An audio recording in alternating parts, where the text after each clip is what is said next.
आवाज ऐका याचा, हे बघा मस्त। नमस्कार मंडळी, असे कुरकुरे बनवण्यासाठी माझ्या फोटोच्या खाली त्रिकोणावर दाबल्यावर डिटेल रेसिपी तुम्हाला मिळेलच।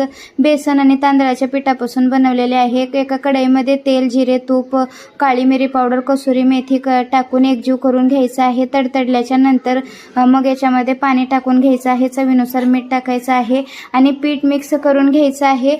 एक वाफ काढून घ्यायची आहे। वाफ काढून झाल्याच्या नंतर एक टोपामध्ये काढून किंवा मोठ्या भांड्यात काढून एकजीव करून घ्यायचा आहे। घट्टसर गोळा मळून घ्यायचा आहे। चपाती लाटून घ्यायची आहे पिठाची आणि आता कुरकुरे तिरप्या आकारात कापून घ्यायचे आहेत आणि आता मीडियम गरम तेलामध्ये कुरकुरीत होईपर्यंत आपल्याला तळून घ्यायचे आहेत। बघू शकताय मस्त असे कुरकुरीत आता कुरकुरे आपले रेडी झालेले आहेत। लहान मुलांसाठी वगैरे देऊ शकताय। अप्रतिम चवीचे कुरकुरे होतात, घरातल्या घरात देऊ शकताय। धन्यवाद।